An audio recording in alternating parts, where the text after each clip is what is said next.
नमस्ते बच्चों। कैसे हैं आप सब। उम्मीद करता हूँ सब अच्छे होंगे, घर में होंगे, है ना। तो आज ये हम लोगों का दूसरा वीडियो लेक्चर है 8th स्टैंडर्ड के लिए। ठीक है, ये मैं 8th स्टैंडर्ड के लिए दूसरा वीडियो रिकॉर्ड कर रहा हूँ। दूसरा लेक्चर है, पहला मैंने 3 दिन पहले डाला था। उम्मीद करता हूँ सब ने देखा होगा, और जिन्होंने नहीं देखा आप जल्दी से जल्दी देखिए। और अगर सीधे ही इस वीडियो पे आ गए हैं तो इससे पहले आप वो वाला वीडियो देखिए, तो ये वाला वीडियो और बेटर समझ में आएगा, है ना। तो लास्ट डे मैंने आपको बताया था रैशनल नंबर के बारे में, और फिर उसके बाद और भी बहुत सारे नंबर्स के डेफिनेशन मैंने आपको समझाया था। तो आज उसको थोड़ा और आगे बढ़ाते हैं। उस वीडियो के एंड में मैंने बताया था कैसे रैशनल नंबर को ऐड किया जा सकता है, सब्ट्रैक्ट किया जा सकता है। तो एक मैं आपको एग्जांपल देता हूँ, इसके थ्रू मैं आपको एक दो और अच्छी चीज़ें बताऊँगा। सपोज अपने पास एक क्वेश्चन है -2/3 प्लस 3/5 प्लस -5/6। ठीक है, ऐसे ही क्वेश्चन है। तो इसे एक बार मैं आपको करके दिखाता हूँ। ये अब देखिए, अब 5 और 6 है, दोनों नंबर्स क्या हैं, को प्राइम है। तो क्या आप ही बताइए, यहाँ एलसीएम लेना ज़्यादा आसान रहेगा या फिर क्रॉस मल्टीप्लाई करना। तो ऐसे क्वेश्चंस के लिए क्रॉस मल्टीप्लिकेशन ज़्यादा अच्छा रहता है। क्रॉस मल्टीप्लिकेशन आपको याद हो, इन दोनों को गुना करेंगे, और माइनस है तो माइनस, इन दोनों को गुना करेंगे, और यहाँ 5 × 6 क्या हो जाएगा, 30। ठीक है, अब ये क्या होगा, -2/3 प्लस ये क्या होगा, -7/30 इक्वल्स टू क्या आ गया, माइनस। अब यहाँ क्या एलसीएम ले लेते हैं, 3 में क्या से गुना करेंगे, 30 आएगा, 10, तो 10 गुना -2 -20, और यहाँ +-7 हो जाएगा, तो क्या आएगा, -27/30। अब ये 3 गुना 10 30 होता है, 3 गुना 9 27 होता है, क्या आया, -9/10। ठीक है, ये आपको पता होगा। अब एक और चीज़ मैं यहीं पे आपको बताता हूँ। अगर यहीं पे ये ब्रैकेट का जगह चेंज हो जाता, एक मिनट अब ध्यान से देखिएगा। अब मैं क्या करता हूँ, 3/5 को इधर लिख देता हूँ, ठीक है, और ये -5/6 को बाहर लिखता हूँ। अब ध्यान से देखिए, ब्रैकेट का जगह चेंज हो गया। पहले ब्रैकेट किधर था, लास्ट के दोनों नंबर्स पे, अब ब्रैकेट किधर है, पहले के दो नंबर्स पे। अब एक बार सॉल्व करके देखते हैं, क्या वैल्यू सेम ही आएगा, क्या करके देखते हैं। यहाँ भी क्रॉस मल्टीप्लिकेशन करना ज़्यादा आसान रहेगा। तो -10 प्लस 3 × 3 क्या हो जाएगा, 9, और इधर 5 × 3 15 प्लस -5/6। ठीक है, आगे बढ़ते हैं। यहाँ क्या आएगा, कुछ अगर गलती, -10 प्लस 9 क्या होगा, -1/15 प्लस -5/6। अब यहाँ भी, अब बताइए 15 और 6 का एलसीएम क्या होगा, 30 फिर से, और 15 गुना 2 30 होता है, तो -2 प्लस माइनस क्या हो जाएगा, प्लस माइनस क्या होगा, इधर माइनस होगा, और यहाँ भी 25 क्या आया, -27/30। और ये क्या होगा, फिर से देखिए वही नंबर है, -9/10 लिख दूँ, तो देखिए दोनों इक्वली आया। इससे अपने को क्या पता चलता है कि अगर ऐड करना हो तो फिर ब्रैकेट उतना मैटर नहीं करता है ना। ब्रैकेट को आप यहाँ लास्ट के दो नंबर में रखो या पहले दोनों नंबर पे रखो, तो भी वैल्यू इक्वल ही आने वाला है ना। तो इसको अगर ऐसे लिखूँ, A + B + C होता, तो ये किसके इक्वल होगा, A + B + C के इक्वल होगा, है ना। यहाँ पे A क्या था, -2/3, B क्या था, 3/5, C क्या था, -5/6। तो इसी, ये जो अपने को रिलेशन मिला एक, या इसको हम लोग बोलते हैं प्रॉपर्टी। तो ये होता है कि यहाँ पे एक लाइन में लिखता हूँ, एडिशन मीन्स जोड़ इज एसोसिएटिव। तो इसी टर्म को क्या बोलते हैं हम लोग, एसोसिएटिव। आगे से आपको कभी इस चीज़ में दिक्कत नहीं होना चाहिए कि किसी ने बोल दिया कि बताओ एडिशन में एडिशन जो होता है वो एसोसिएटिव होता है क्या, तो अब क्या बोलोगी, बिल्कुल होता है। अभी हम लोगों ने देखा क्यों होता है, क्योंकि ब्रैकेट पहले दोनों नंबर पे रखो या लास्ट के दोनों नंबर पे रखो, कोई फ़र्क, आपको पहले एग्जाम्पल से मैंने बताया, कोई फ़र्क नहीं पड़ता है। इसलिए एडिशन क्या होता है, एसोसिएटिव होता है, किसके लिए, रैशनल नंबर के लिए। ठीक है, अब यहीं पे मैं आपको एक होमवर्क दे रहा हूँ करने को। अब ये क्वेश्चन खुद से ट्राई करना, यही काम आपको करके देखना है। यहाँ क्वेश्चन में लिख दे रहा हूँ, find -1/2 plus 3/7 plus -4/3 and -1/2 plus 3/7 plus -4/3। देखिए अब सेम ही है, मैंने ब्रैकेट चेंज किया है। अब यही लिखा हुआ है कि दीज आर यहाँ पे थोड़ा सा और अच्छे लैंग्वेज में मैं लिख देता हूँ, are the two sums equal, means क्या ये दोनों वैल्यूज़ बराबर हैं, ये आपको करके दिखाना है। ठीक है, ये क्वेश्चन आपको होमवर्क के लिए दिया गया है, आप ये कीजिए और बताइए ये सही है या नहीं है। ठीक है, अब यही काम मैं आपको सब्ट्रैक्शन के लिए बताता हूँ करके। ये किसके लिए था? एडिशन के लिए था। अब सब्ट्रैक्शन में आप -2/3 -4/5 -1/2 इक्वल्स टू 2/3 -4/5 -1/2। मैं आपको पहले ही बता देता हूँ कि सब्ट्रैक्शन के लिए ऐसा कभी पॉसिबल नहीं होगा। ठीक है, ये जो मैंने टर्म लिखा है एसोसिएटिव मतलब क्या होता है? जहाँ पे ब्रैकेट का असर ना पड़े, means if a + b + c b + c पे ब्रैकेट हो equals to a + b + c, means पहले a + b पे ब्रैकेट हो, अगर वो इक्वल है तो वो एसोसिएटिव है। यहाँ पे आप करके देखना, इसको अलग से सॉल्व करना, इसको अलग से सॉल्व करना। अगर दोनों इक्वल आ गया तो फिर वो क्या है? एसोसिएटिव है। और इक्वल नहीं आया तो एसोसिएटिव नहीं है। तो करके देखना ये दोनों इक्वल नहीं आएंगे। ठीक है, अब यहाँ पे लिखता हूँ आर दे इक्वल। ये आपके लिए सवाल है, ये आपको करना है। ठीक है, आगे बढ़ते हैं। तीसरा, मल्टीप्लिकेशन।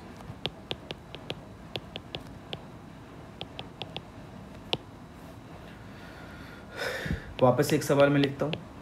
क्या होता है ना कि मैथ्स एग्जाम्पल से ज़्यादा बेटर समझ में आता है। 5/4 × 2/9। अब यही सवाल में अगर ये पहले मैं करके दिखाता हूँ आपको क्या होगा। -7/3 लास्ट जो बताया था मल्टीप्लिकेशन कैसे करते हैं, बताओ ये क्या होगा। 5 × 2 10, 9 × 4 36। अब कुछ कैंसिल तो हो नहीं रहा है, तो क्या मैं अगर होगा भी तो अभी रहने देते हैं, मैं सीधे ही लिख देता हूँ 108। ठीक है, और ये 2 से कैंसिल हो रहा है, ये क्या 35 है, ये क्या है 54 है, ये क्या हो गया -35/54। ठीक है, आप किसी और तरीके से भी कर सकते हैं, वो आप देख लेना। और यही इसी पे आप ये करके देखो, अगर मैंने ब्रैकेट इधर लगा दिया है ना, अगर मैंने ब्रैकेट इधर लगा दिया तो क्या होगा। अब भी कुछ कैंसिल नहीं हो रहा है, पहला दोनों ये क्या हो जाएगा -35/12 × 2/9। अब यहाँ पे आपको यहाँ भी मन क्या होगा बोलने का, सर यहाँ 2 × 2 = 4 कर दो ना, क्यों इतना आगे करना। बिल्कुल कर सकते हैं, वो तभी मेरे दिमाग में नहीं आया है ना, वो आप कर लेना। ये क्या हो जाएगा यहाँ, चलो मैं 2 × 6 = 12 कर देता हूँ। ठीक है, -35/9 × 6 क्या होता है 54। देखिए क्या दोनों बराबर आया, बिल्कुल बराबर है। इससे क्या पता चला, इससे क्या पता चला कि मल्टीप्लिकेशन इज एसोसिएटिव। देखिए ये चीज़ से क्या होता है, हम लोग ज़्यादातर डिस्कस नहीं करते हैं, ऐसा फील कर लेते हैं, ऐसा लोगों को आपको बचपन से ही लगेगा कि हाँ ये और ये तो इक्वल ही होता है ना, ये और ये इक्वल बिल्कुल नहीं होगा। थोड़े दिनों बाद आपको ये अंदर खुद ही समझ में आने लगेगा। लेकिन फिर आगे क्या होगा, किसी सवाल में ये टर्म आ गया कि बताओ ये टर्म का क्या मीनिंग होता है, तभी आपको प्रॉब्लम हो जाएगी, है ना। हम लोगों के यहाँ के स्टूडेंट के साथ यही थोड़ा सा प्रॉब्लम होता है। समझ में आता है कि हाँ ऐसा हो रहा, ऐसा ही होता है, बट उस चीज़ को नाम क्या दिया जाता है वो नहीं पता होता है। ठीक है, तो उस चीज़ पे भी ध्यान देना बहुत ज़रूरी है। तो इस चीज़ को क्या बोलते हैं, एसोसिएटिव बोलते हैं। चलो आगे बढ़ते हैं। अब यही काम मैं डिवीज़न के लिए करता हूँ।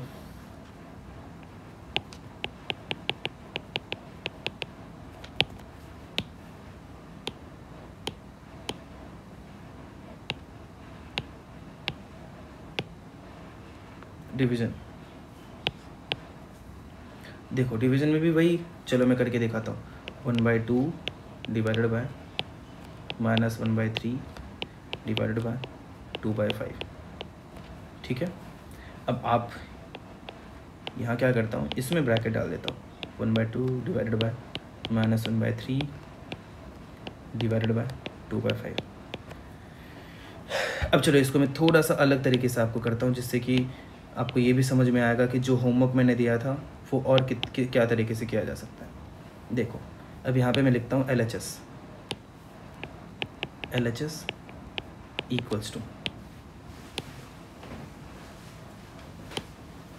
LHS क्या होगा 1/2 डिवाइडेड बाय -1/3 डिवाइडेड बाय 2/5। ये इक्वल्स टू क्या होगा 1/2।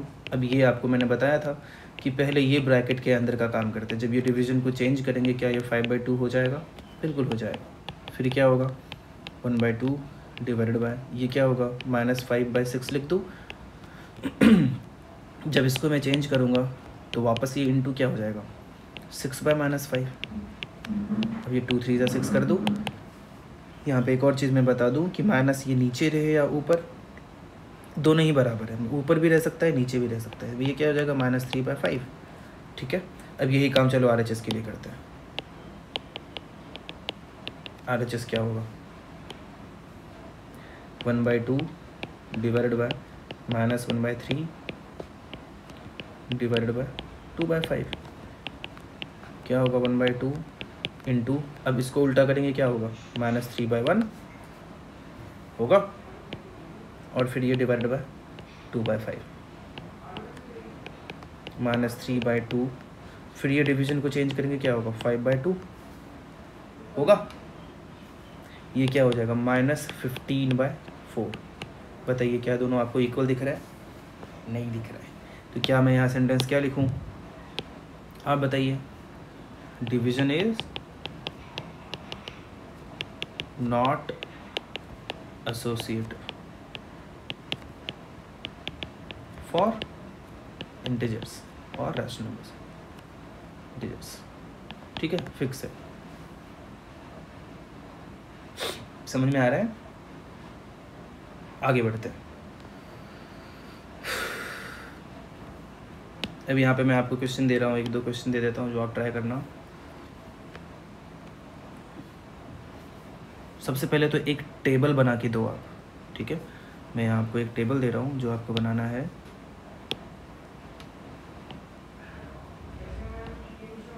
ठीक है, देखिए मैं साथ में होमवर्क ही दे रहा हूँ। अगर आप खुद सोचो कि हम लोग इतना मेहनत कर रहे हैं, किस लिए कर रहे हैं, आप लोगों के लिए कर रहे हैं, और आप लोग ये नहीं करोगे, इसको मस्ती में लोगे, मजाक में लोगे, तो फिर नुकसान किसका होने वाला है, आप ही बताओ। आपका ही होने वाला है ना। अब मैं इतना मेहनत कर रहा हूँ, यहाँ पे वीडियो रिकॉर्ड करता हूँ, ऐसा तो है नहीं कि बहुत इजीली हो जाता है, टाइम लगता है, बहुत मेहनत लगता है, कुछ पर बहुत पैसे भी लगते हैं, है ना। और अगर आप लोग होमवर्क करोगे नहीं तो फिर दिक्कत होगी। तो प्लीज़ आप होमवर्क कीजिए, जिससे आपका भी फ़ायदा, आपका फ़ायदा हो और हम लोगों का ये मेहनत सफल हो। ठीक है, तो ये टेबल आपको कंप्लीट करना है।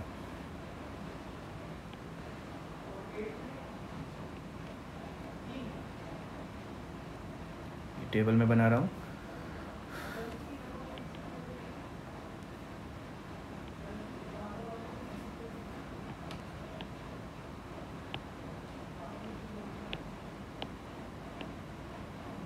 यहाँ मैं लिख देता हूँ एडिशन।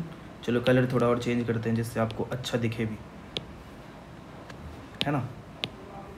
यहाँ पे लिखता हूँ मैं एडिशन,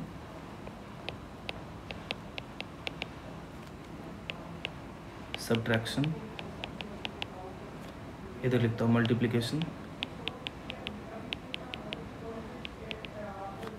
और इधर लिखता हूँ डिवीज़न। ठीक है, आपको ये टेबल कंप्लीट करके देना है, किसके लिए ये सब चीज़ें एसोसिएटिव हैं या नहीं है, आपको ये खुद से सोचना है।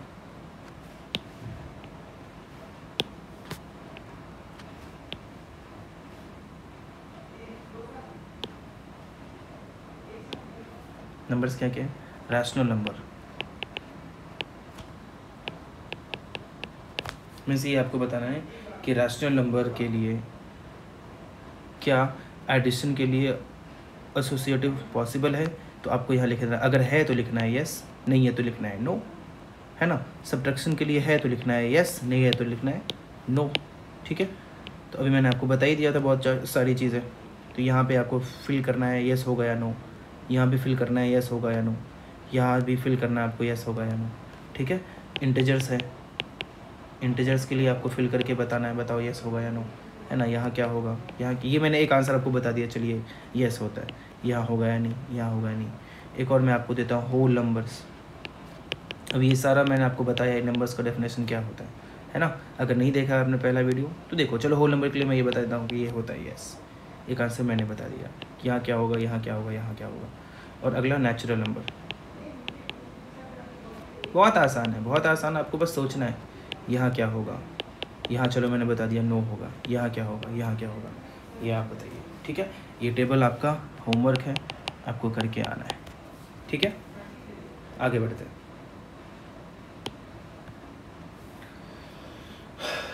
चलो एक एग्जांपल मैं करके दिखाता हूँ। आप ये एग्जांपल भी चाहें तो पहले खुद से कीजिए। मैं आपको बताता हूँ कि क्वेश्चन को कैसे आसान तरीके से कर सकते हैं, जिससे कि होगा 2-4 मेथड से, है ना। कई सारे काम 2-4 मेथड से हो सकते हैं, लगभग सारे काम एक मेथड से हुआ, दूसरे मेथड से भी हो सकता है, लेकिन कौन सा आसान मेथड है मैथ्स में अपने को वो सोचना होता है। अब यहाँ पे हम लोग क्या कर सकते हैं, पहले तो इन सब का या तो मैं एलसीएम ले लूँ, इन सब का एलसीएम सोचूं, अच्छा इसका क्या होता है। वो जो बचपन से हमने मेथड देखा है 7, 11, 21, 22, फिर वहाँ पे करना स्टार्ट करूँ। अच्छा 7 से करेंगे, 7 1 जा 11, फिर 3 लिखूँ, फिर 22 लिखूँ, या तो वो मेथड हो गया। फिर एक एक करके डिवाइड करूँ, है ना। थोड़ा सा लेंदी होगा, बट उससे हम लोग थोड़ा सा इसमें मेहनत कम करके भी आंसर ला सकते हैं। मैं बताता हूँ कैसे। इनमें क्या 7-21 में कोई रिलेशन हो सकता है? बिल्कुल हो सकता है। उनका एलसीएम लेना बहुत आसान है। 11-22 का उनका भी आसान है। तो एक काम करते हैं, इन दोनों को अलग अलग लिखते हैं, इन दोनों को अलग अलग लिखते हैं। मैं क्या करता हूँ, 3/7 के साथ -8/21 लिखता हूँ, -6/11 के साथ 5/22 लिखता हूँ। ठीक है, चलो पहले ही मैं ये माइनस चेंज कर देता हूँ। प्लस माइनस क्या हो जाएगा, -8/21 -6/11 +5/22। ठीक है, चलो यहाँ पे ब्रैकेट रहने ही देते हैं आपको, जिससे और कन्फ्यूजन ना हो।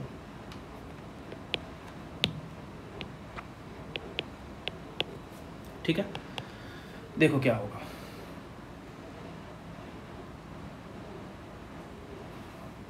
ये क्या होगा, 21, 7 3 ज़ा 21, याद है ना, ऐसे करते थे। 3 3 ज़ा 9, माइनस फिर यहाँ 8 हो जाएगा, प्लस यहाँ फिर देखो कितना आसान हो गया। 11 और 22 का कितना हो जाएगा, 22, फिर 11 दूना 22, 2 गुना -6 -12, प्लस 5 हो जाएगा। ये कितना हो जाएगा, 1/21 होगा ना, प्लस ये क्या, प्लस यहाँ क्या हो जाएगा, -7/22। क्या अब ज़्यादा आसान लग रहा है? तभी से तो बहुत आसान है कि नहीं। तो ऐसे आपको थोड़ा सा दिमाग लगाना पड़ेगा कि क्या करने पे और आसान रहेगा। अब यहाँ भी देखो कितना, उसके कंपैरिजन में थोड़ा कम मेहनत लगेगा। फिर यहाँ भी क्या, क्रॉस मल्टीप्लिकेशन कर दूँ, 22 × 1 22, -7 × 21, है ना। नीचे क्या हो जाएगा, 21 गुना 22, ये क्या 21 - 147। अब ये सब कैलकुलेशन आप खुद से करना। अब देखो ये भी कितना, 22 गुना 1, 22 का 2 लिख दिया, 2 आगे चला गया, हासिल बचा, जिसको इंग्लिश में बोलते हैं कैरी फॉरवर्ड हो गया। तो 22 × 2 क्या हो जाएगा, 44 प्लस 2 कैरी फॉरवर्ड हुआ था, क्या हो गया, 460। आप खुद से कर लेना आपको अगर कुछ और मेथड पसंद आए तो। -125/462। ठीक है, कहीं और कुछ लिखने की, मल्टीप्लिकेशन डिवीज़न लिखने की ज़रूरत भी नहीं पड़ी, है ना। नहीं तो हम लोग उसका एलसीएम निकालते, मेहनत लगता। तो ऐसे हर सवाल में आप सोचो। ठीक है, अब इसी में आपको ये सोचना है।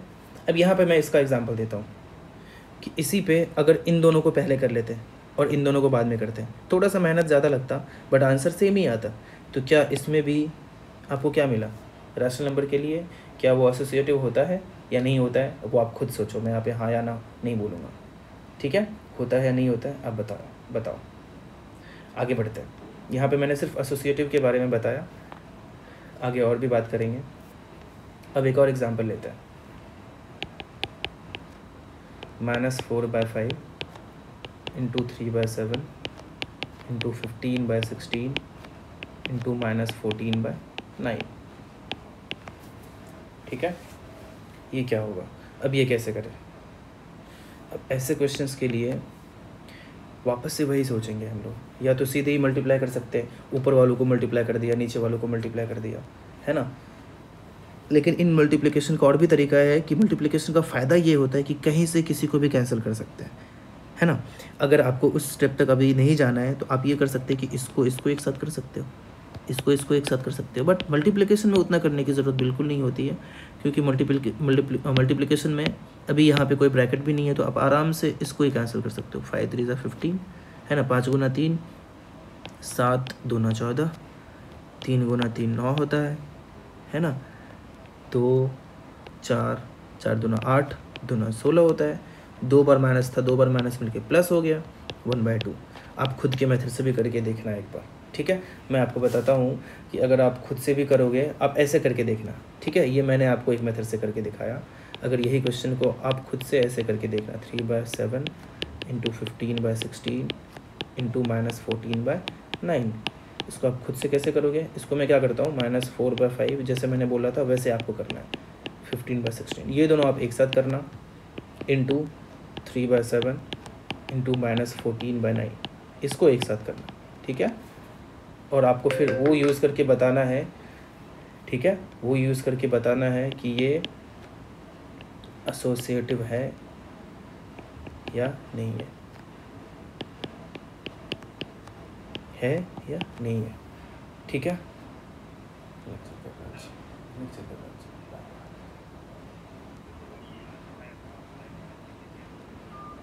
ठीक है, यहाँ तक आपको समझ में आया? आगे बढ़ते हैं। अब देखते हैं, एक चीज़ मैं आपको सिंपल सा बात बताऊँ, 2-4 छोटी मोटी चीज़ें बताता हूँ कि अगर किसी भी नंबर में 0 से ऐड किया जाए तो क्या होगा। 2 में 0 से ऐड किया, क्या हो गया? 0 + t इक्वल्स टू क्या हो गया? 2। ये सारी बातें आपको पता ही होगा। तो इससे एक और बात का अब मैं यहाँ तो छोटी सी बात लिख देता हूँ जो आपको पता होगा। Addition of 0 to a whole number, है ना। मीन्स यहाँ पे बताओ 0 में को किसी भी होल नंबर से ऐड करने के बाद क्या होता है, आप ही बताओ। 2 ही मिला। अगर -5 में 0 ऐड किया तो क्या मिला? -5 ही मिला, है कि नहीं। उसी प्रकार -2/7 में अगर मैंने 0 वापस से ऐड कर दिया, या 0 में -2/7 ऐड कर दिया, ध्यान से देखना है, मतलब छोटी सी बात है, बट मुझे लगा कि इसमें भी क्या पता किसी बच्चे को कन्फ्यूजन हो तो मैं वो क्लियर कर दूँ। यहाँ भी addition of 0 to a whole number, वापस से वही क्या मिला? वही नंबर मिला, ठीक है। ऐसे आप 2-4 और भी करके देखोगे तो क्या मिलेगा? वही मिलेगा। तो इससे मैं ये बोल सकता हूँ कि किसी भी नंबर को में 0 ऐड करने के बाद वो नंबर खुद ही मिलता है ना। तो यहाँ पे एक टर्म और बनाया गया गणित के लैंग्वेज में, जिसको मैं आपको अच्छे उससे लिख देता हूँ कि 0 या फिर 0 इज़ कॉल्ड आइडेंटिटी। क्या बोलते हैं उसको? Identity for addition of rational number, addition of rational number, ठीक है। क्या बोलते हैं उसको? आइडेंटिटी बोलते हैं रैशनल नंबर का। मीन्स आइडेंटिटी मीन्स क्या होता है कि पहचान। आइडेंटिटी मीन्स क्या होता है? पहचान। तो अभी तक हम लोगों को यही पता चला कि 1 में अगर 0 ऐड करें तो वो खुद ही उसका ही पहचान मीन्स वो खुद ही मिलता है ना। इसीलिए मैथ्स के लैंग्वेज में ऐसा बोला गया कि रैशनल नंबर के एडिशन का बताओ आइडेंटिटी क्या है, ऐसे क्वेश्चन आएगा, है ना। क्वेश्चन ऐसे लिखा रहेगा कि रैशनल नंबर के लिए के एडिशन के लिए उसका आइडेंटिटी क्या है। तो क्या बोलोगे तुम? ये क्वेश्चन का आंसर अगर आपको इससे पहले नहीं बोला गया होता तो क्या आंसर देते? समझ में नहीं आता सवाल, है कि नहीं। अब आप तुरंत बोल सकते हो क्या? 0 कि एडिशन के लिए रैशनल नंबर का आइडेंटिटी क्या होता है? 0 होता है कि नहीं। अब ये छोटी मोटी बातें होती है जिसमें हम लोग कन्फ्यूज़ कर जाते हैं। क्वेश्चन मिलता है और फिर पता होता है ये चीज़ें, लेकिन वो टर्म का नाम क्या होता है, उसे बोला क्या जाता है, हम लोग वहाँ कन्फ्यूज़ कर जाते हैं। तो इस चीज़ को आप याद रखना। एक मैंने छोटा सा आपको बताया कि आइडेंटिटी क्या होता है रैशनल नंबर के एडिशन का, 0। अब एक और चीज़ करके दिखाता हूँ आपको। अब बात करते हैं 1 के बारे में, ठीक है, 1 के बारे में बात करते हैं। बताओ 5 इंटू 1 क्या होता है? 5 होता है। या फिर 1 में 5 से मल्टीप्लाई करें तो भी क्या होता है? 5 ही होता है। अब बताओ -2/7 में अगर 1 से मल्टीप्लाई करें क्या आएगा? -2/7 आएगा। आप खुद से 2-4 और करके देखना, ये क्या आएगा? 3/8 आएगा। अब इन चीज़ों को समझो, ये सब चीज़ें मैं आपको क्यों बता रहा हूँ। क्या होता है कि मैथ्स में इक्वेशन सॉल्व कर लिया, मैथ्स में कुछ मल्टीप्लाई करना सीख गए हम लोग, है ना, कई लोग, और फिर समझते हैं हम लोगों को मैथ्स अच्छे से आता है।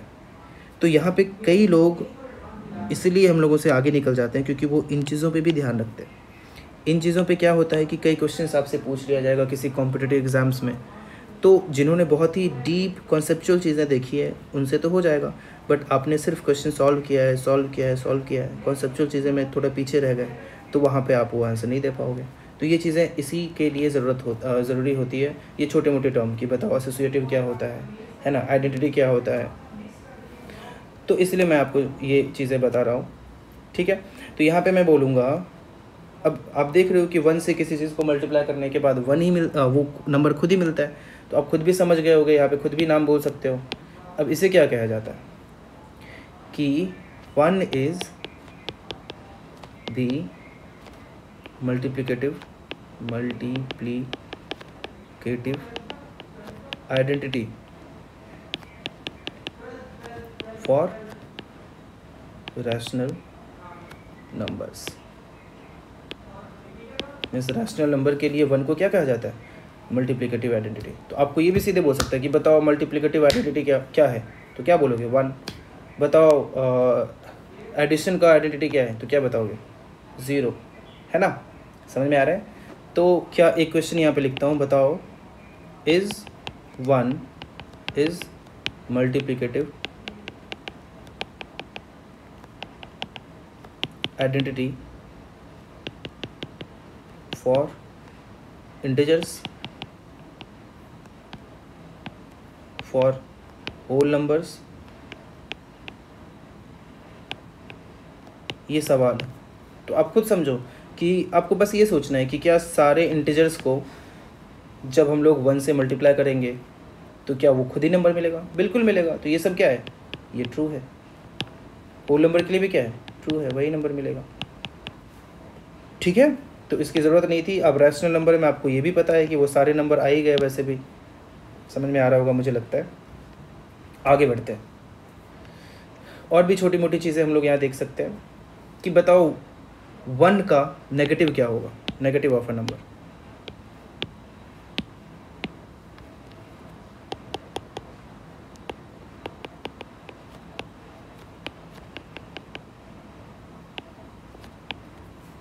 Negative of number.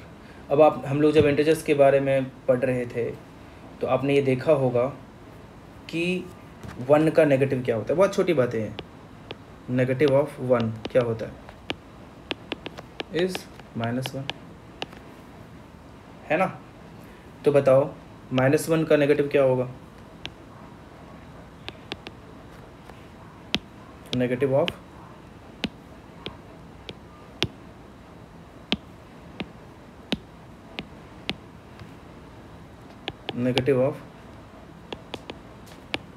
-1 क्या होगा? इज़ 1, है ना। तो बताओ नेगेटिव ऑफ 2/3 क्या होगा? -2/3, ठीक है। तो नेगेटिव ऑफ a/b क्या होगा? -a/b। तो नेगेटिव ऑफ वो नंबर क्या बोला जा रहा है? -1। ये कैसे समझ रहे हैं हम लोग? क्योंकि ये नेगेटिव -1 ही क्यों हुआ? क्योंकि 1 में -1 ऐड करने के बाद 0 आया, -1 में 1 ऐड करने के बाद 0 आया, 2/3 में -2/3 ऐड करने के बाद क्या आया? 0 आया।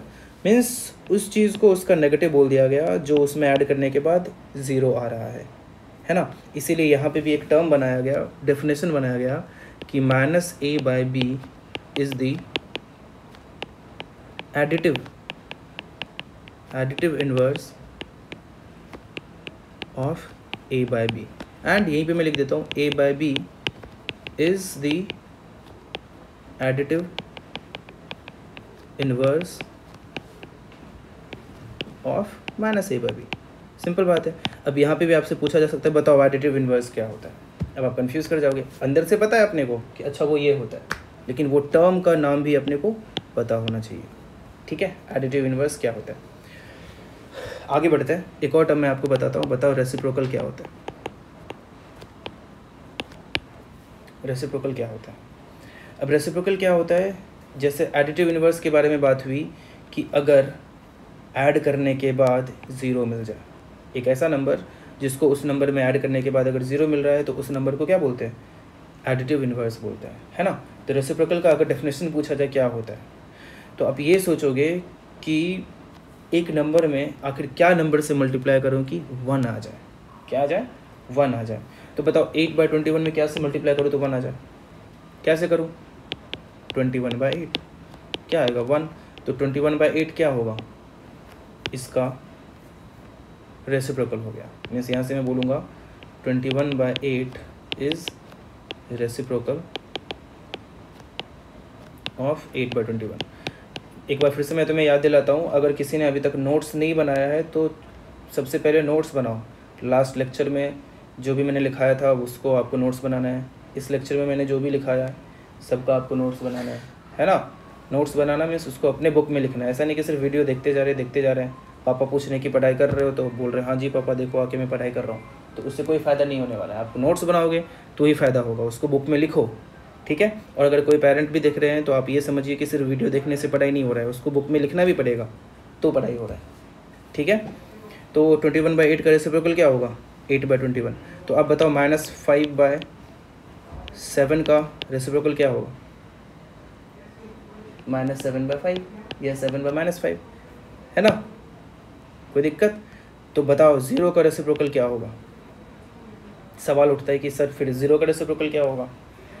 तो इससे पता चलता है कि 0 का रेसिप्रोकल हो ही नहीं सकता। 1/0 आ जाता है जो कि नॉट डिफाइंड कहलाता है।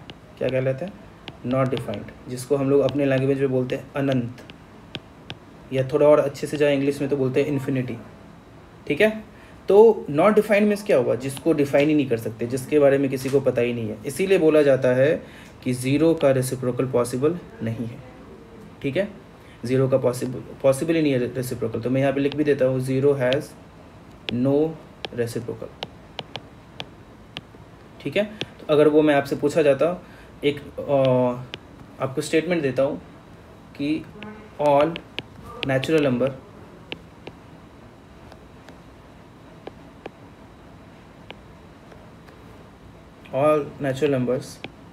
हैव रेसिप्रोकल, और यहीं पे स्टेटमेंट देता हूँ all whole numbers have reciprocal. आपको बताना है कि कौन सा ट्रू है कौन सा फॉल्स है। तो अब बोलोगे सर ये ऑल नेचुरल नंबर्स का रेसिप्रोकल तो बिल्कुल होगा, है ना। तो ये स्टेटमेंट ट्रू है, बट वहीं पे ये छोटा सा चेंज कर दिया, नेचुरल नंबर की जगह होल नंबर कर दिया। तो क्या ये स्टेटमेंट ट्रू है, क्या नहीं है, क्योंकि एक होल नंबर 0 ऐसा हो जाता है जिसका रेसिप्रोकल पॉसिबल नहीं है, इसलिए सारे होल नंबर के रेसिप्रोकल होते हैं। ये स्टेटमेंट क्या हो गया, गलत हो गया, ठीक है। आगे बढ़ते हैं। तो ये हो गया रेसिप्रोकल की बात है, ठीक है। अब एक दो और मैं आपको सोचने के बारे में कहता हूँ। अब देखिए ये सवाल को, आपको मैंने एक क्वेश्चन दिया, -3/4 मल्टीप्लाइड बाय 2/3 प्लस -5/6, ठीक है। आप इसको कैसे करेंगे, आप इसको करेंगे इक्वल्स टू -3/4 मल्टीप्लाइड बाय, इसका एलसीएम लेंगे, इधर 4 आएगा, इतना आप कर लोगे, मुझे इतना भरोसा है आप पे। इधर -5 आएगा, -3/4 इंटू -1/6, ठीक है। ये आया होगा, कुछ गलती तो नहीं होगी मेरे से, सही है। 3 2 6 यहाँ कैंसिल कर सकते हो आप, माइनस माइनस प्लस हो जाएगा 1/8, ठीक है। अब यहीं पे एक और क्वेश्चन में लिखता हूँ, -3/4 multiplied by 2/3 plus -3/4 multiplied by -5/6, है ना। अलग अलग कर दिया मैंने। अब ध्यान से देखो यहाँ पे मैंने क्या किया, -3/4 को 2/3 के साथ मल्टीप्लाई किया और -3/4 को -5/6 के साथ मल्टीप्लाई किया। अब ये करके देखते हैं क्या ये भी इसके इक्वल आता है। तो यहाँ 3 पहले कैंसिल कर देता हूँ, 2 गुना 2 4 होता है, तो -1/2 जोड़ माइनस माइनस प्लस हो जाता है और 3 दूना 6 भी कर देता हूँ, है ना। ये क्या आ जाएगा, प्लस तो हो ही गया, 5/4 गुना 2 8 हो गया। यहाँ 2 चौके 8, 4 -4 प्लस 5 1/8। अरे वाह, दोनों इक्वल आ गया। देखो ये और ये इक्वल है। इससे क्या पता चला कि अगर ये -3/4 को दोनों में गुना कर भी दिया जाए और फिर उसके बाद सॉल्व किया जाए तो वो इक्वल ही रह रहा है। अगर आप चाहो तो एक दो और ऐसे ही खुद से ट्राई करके देखना कि अच्छा इसमें तो इक्वल रहा, ज़रूरी है कि सब में इक्वल रहेगा। तो आप ट्राई करना खुद से, क्या 7/5 मल्टीप्लाइड बाय -3/12 प्लस 5/12, ये करना आप, ठीक है। ये और 7/5, यहाँ पे आपको सेम ब्रैकेट देख के थोड़ा सा अच्छा नहीं लगेगा, मैं चेंज कर देता हूँ इसे। ये एंड 7/5 इंटू -3/12 प्लस 7/5 इंटू 5/12, क्या ये दोनों इक्वल है? आप करके देखना, ठीक है, फिर बताना। तो मैं अभी बता देता हूँ कि ये इक्वल है, आपको प्रूव करना है, करके दिखाना है कि हाँ ये कैसे इक्वल है। ये इक्वल ही रहने वाले हैं। तो इससे ये पता चलता है कि अगर ऐसे लिखा हो a multiplied by b plus C, तो ये a को b से गुना कर दिया और a को c से गुना कर दिया, ये इक्वल होता है। ये क्या होता है? इक्वल होता है। तो इस प्रॉपर्टी को क्या कहते हैं? ठीक है, इस प्रॉपर्टी को क्या कहते हैं? इस प्रॉपर्टी को कहते हैं डिस्ट्रीब्यूटिविटी। क्या बोलते हैं? डिस्ट्रीब्यूटिविटी कहते हैं, ठीक है। मीन्स मैं ये बोल सकता हूँ स्टेटमेंट यहाँ पे कि distributivity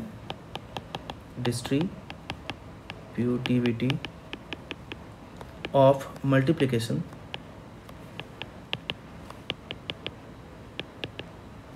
over addition and subtraction, ठीक है, for rational number a b and c is a into b plus c equals to ab plus ac and a into b minus c is equals to ab minus ac। तो multiplication का distributivity जो होता है वो addition और subtraction के लिए बिल्कुल पॉसिबल होता है और वो इस प्रकार होता है, ठीक है। आपको समझ में आ गया होगा। तो यहाँ पे एक और आपको मैं 2-4 एग्जांपल देता हूँ। आप जैसे इससे पहले भी मैंने आपको कुछ होमवर्क तो दिया है, एक दो और होमवर्क दे देता हूँ, आपको वापस से चेक करना है, ऐसे करके दिखाना है क्वेश्चन कि अगर लिखा हो 9/16 इंटू 4/12 इंटू या प्लस 9/16 इंटू -3/9, ठीक है, ये पहला सवाल है। दूसरा एक और देता हूँ, 9/2 प्लस 8/7 मल्टीप्लाइड बाय 2/3, बहुत सिंपल सा। एक और देता हूँ, 7/8 multiplied by 2/5 multiplied by 2/14 multiplied by 3/2, ठीक है, ये करना है आपको। एक और क्वेश्चन दे देता हूँ, 7/15 प्लस 8/30 प्लस 9/45 प्लस 2/60, ठीक है। एक और क्वेश्चन दे देता हूँ, 16/17 प्लस 2/13 प्लस 1/34 प्लस यहाँ 34 है प्लस 1/26। ये क्वेश्चंस आपको करना है और करके व्हाट्सएप पे भेजना है, ठीक है। तो आज के लेक्चर के लिए इतना ही, मिलते हैं नेक्स्ट लेक्चर में। तब तक आराम से आप क्वेश्चंस करते रहिए, पढ़ाई करते रहिए। अपनी टेक्स्ट बुक जो आपको बुक है मैथ्स का, वो मैथ्स के बुक से क्वेश्चन करते रहिए, है ना। किसी चीज़ का इंतज़ार नहीं करना है कि ये ख़त्म होगा तो मैं पढ़ाई स्टार्ट करूँगा, है ना। सारे पेरेंट्स भी कृपया ध्यान दीजिए बच्चों पे और उनसे करवाइए, है ना। जैसे स्कूल खुलेगा वैसे ही हम लोग वापस से सब चीज़ें स्टार्ट हो ही जाएंगी। तब तक के लिए बाय बाय, मिलते हैं नेक्स्ट लेक्चर में, ओके। और वीडियो को प्लीज़ अगर आपने देखा है, आपको पसंद आया है तो लाइक कीजिए, कमेंट कीजिए, सब्सक्राइब कीजिए, लोगों के साथ शेयर कीजिए, दोस्तों को बताइए, है ना। जितने लोग देखेंगे उतना फ़ायदा होगा, अपने को ये सोचना चाहिए, है ना, उतने लोगों का फ़ायदा होगा। तो आप जितना हो सके वीडियो को फैलाइए, सबको दिखाइए।